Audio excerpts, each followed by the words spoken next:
Të dashur aktivistë e mbështetës, për një gjë dua t'ju siguroj, lëvizja vetëvendosje është fituese e 2025-ës, ka përqen fituese edhe në 2026-ën, po edhe vitet e ardhshme siç po duket, ndihmuar edhe nga mentaliteti vjetruar e ekstrem jo bashkëpunues e partive të tjera.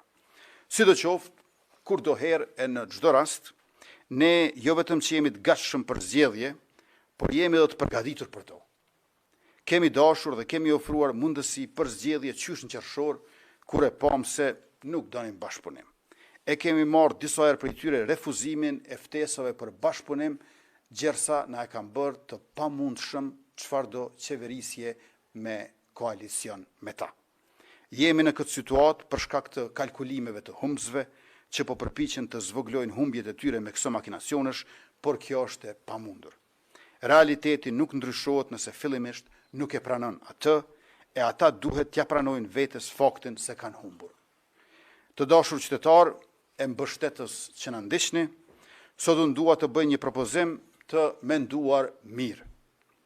E bëj këtë propozim jo për të bërë lëshim, sepse rregulli i demokracisë thotë që subjektet vendosin vetë, e për lëvizjen vetëvendosje as nuk vendos dhe as kur nuk ka për të vendosur ndonjë subjekt tjetër.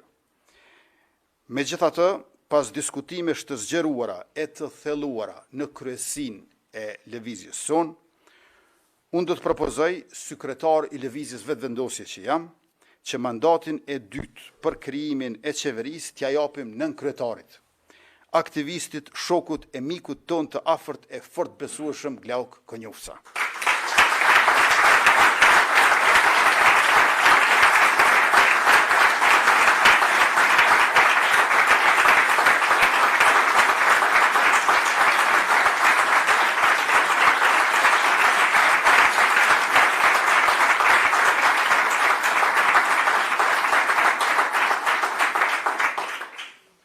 Këtë propozim e bëj për shkak të vlerësimit e besimit të madh që kam dhe që kemi të gjithë ne bashkë të Glauku, por edhe për shkak që të mos bëhen dy herë zgjedhje, edhe në dhjetor edhe në prill. Le të vazhdojmë me kabinetin e njëjtë që kam propozuar, unë marr vendin e Glaukut e Glauku timin, siç edhe jemi dakorduar mbrëm në kryesi bashkë. Le të votohet më pas buxheti i shtetit e buxhetet komunale, le të votohet plani i rritjes së bashkimit evropian për fonde të vlefshme, le të bëhen disa punë të domosdoshme e pastaj shkojmë në zgjedhje. Ja pra, po ja japim mundësinë opozitës që t'ja kursej vendit dy palë zgjedhje, sepse mjafton një herë në prill, kur paraqitet çështja e presidentes. Ne do të shkojmë përpara me tentimin e dytë, me mandatarin e dytë, Glauk Konjufsën, me qeverinë e njëjtë, me dëshirën më të mirë për shtetin e për vendin, për popullin e për të gjithë qytetarët pa dallim. Shpresoj të mos e keq përdorin dhe të mos e humbin edhe këtë mundësi. Ne si vetëvendosje jemi gati për zgjedhje sot. Jemi gati edhe në dhjetor, në muajin e ardhshëm. Jemi edhe më shumë gati në prill, në vitin e ardhshëm. Por po e japim këtë mundësi si zgjidhje për këtë blokim të kotë, të shkaktuar nga kokëforcia e inati, nga kalkulimet e gabuara, blokim që po bëhet i dëmshëm, jo për lëvizjen vetëvendosje, po për Republikën e Kosovës. Opozitarëve ju themi, ju lutem, mos u betononi në pozitën e bllokuesit. Ja ku e keni shansin. Mos e lini që të ikë edhe ky shans Kosovës son të përbashkët. Të dashur aktivist, në 2 dekada aktivizmi masiv e intenziv në lëvizjen vetëvendosje, Glauk Konjufsa na ka mësuar se ndërtimi i shteteve të zhvilluara ka qenë rezultati i një reflektimi afatgjatë. Forca e shteteve qëndron në thellësinë e themeleve të tyre. Drejtësia e themeleve përcaktohej nga bashkërendimi i dritës së mendjes me regjistrimin e përvojave. Shtetet e fuqishme janë ndërtuar mbi filozofi të forta. Shtetet e Bashkuara të Amerikës u ndërtuan nga ata që jo vetëm morën me vete filozofinë e Humit të Lockeut, por ishin edhe vetë filozof. të kalibrit të madh si Paine, Jefferson, Adams e të tjerë, siç qëndrojnë në themel të Francës, Descartes, Voltaire, Rousseau, apo të Gjermanisë, Kanti, Hegeli e të tjerë. Mes filozofive të forta, filozofia më e fortë është filozofia e lirisë. Glauku nuk është filozof vetëm me formim universitar, por është dy fish i ndërtuar. Mishërim i filozofisë së lirisë si aktivist politik dhe i studiuesit të filozofisë si politikan shteti. Simpatizant i Hegelit, edhe ashtu siç e kuptonte ky lirin, Glauku është angazhuar gjithmonë për ndërtimin e realitetit të Kosovës sipas konceptit. Për ndërtimin e shtetit sipas konceptit shtet, si popull, territor dhe sovranitet, teksa shikonte se po na ikte territori, popullsia dhe sovraniteti dhe angazhohej bashkë me gjithë neve për t'i mbrojtur këto.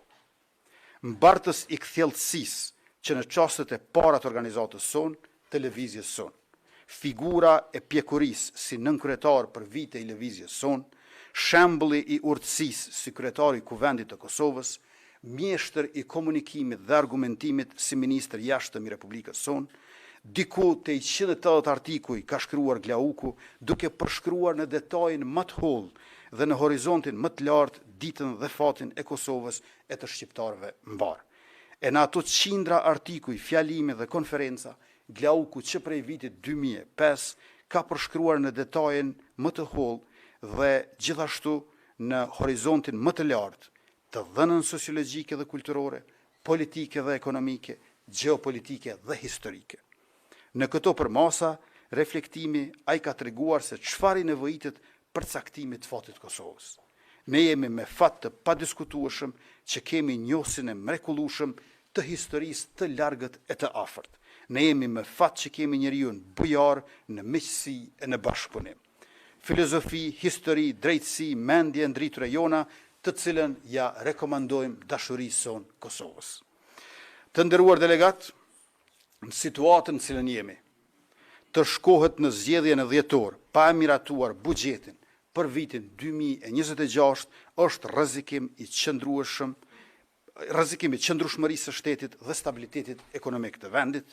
Janë, ju e dini, 85.000 shërbyes publik që marrin paga nga buxheti, janë 300.000 pensionistë gjithsej që marrin pensionin nga buxheti, janë 400.000 fëmijë që marrin shtesa nga buxheti, janë 10 mijëra fermer e mijëra biznese që marrin subvencione nga shteti. Vendi nuk duhet të shkojë në zgjedhje pa buxhet të miratuar në kuvend. Aq më pak kur qysh në fillim të vitit ardhshëm e kemi të pasgjidhur edhe çështjen e zgjedhjes, përkatësisht rizgjedhjes së presidentes. Nëse kjo sfidë nuk arrihet të tejkalohet brenda afatit kushtetues, vendi duhet të shkojë përsëri në zgjedhje të reja. Por pa buxhet të miratuar, nuk do të mund të mbashin as zgjedhjet. Kësaj vendi do të futej në një situatë pa precedent nga e cila askush nuk e din se si mund të dilet. Do të ishte pa përgjegjësi e thellë të shkohet në zgjedhje pa buxhet të miratuar. Argumentimi i opozitës për mos miratim të buxhetit që ne kemi proceduar në kuvend është se nuk duan të trajtojnë buxhetin e një qeverie në detyrë. Ky argument bëhet i paqëndrueshëm përballë faktit se në vitin 2020 ne si lëvizje e patëm votuar buxhetin anëse ishte dorëzuar nga qeveria në detyrë e udhëhequr nga Abdullah Hoti vetëm që të mos rrezikohej stabiliteti ekonomik i vendit. Një mirëkuptim i tillë që vendos interesin shtetëror para mlefeve e inateve e interesave partijake, ashtu siç bëm ne në vitin 2020, aktualisht po i mungon opozitës. Prandaj caktimi i mandatarit të dytë në këto rrethona bëhet domosdoshmëri. Nëse ajo çfarë duhet për miratim të buxhetit, që nga që buxheti dorëzohet nga një qeveri fuqiplot, atëherë le ta votoj opozita një qeveri të udhëhequr nga Glauku, e cila e dorëzon buxhetin për miratim në kuvend të Republikës. E me këtë evitojmë edhe mbajtjen e dy parë zgjedhjeve brenda pak muajsh. Në vend se të paguajmë miliona euro për një palë zgjedhje më tepër sa që duhet, ato para mund të shfrytëzojmë në të mirë të qytetarëve. Pra, ky veprim i yni për mandatarin e dytë është në funksion edhe të miratimit buxhetit, i cili siguron pagat, pensionet dhe vazhdimsinë e pagesave që mbështesin ekonominë e vendit, si dhe eviton shkuarjen në dy palë zgjedhje njëra pas tjetrës në kohë shumë të shkurtër. Me këtë veprim, ne si lëvizje vetëvendosje edhe një herë tregojmë se interesi i shtetit për ne vjen në rend të parë secilën herë çdo herë. Ju falemnderit shumë për vëmendjen dhe më lejoni që të kërkoj miratimin e Këshillit Përgjithshëm të lëvizjes vetëvendosje për ta dërguar emrin e Glau Konjufsës te presidentja e Republikës Vjosa Osmani për tentimin e dytë për formimin e qeverisë së Republikës Kosovës. Faleminderit edhe një herë.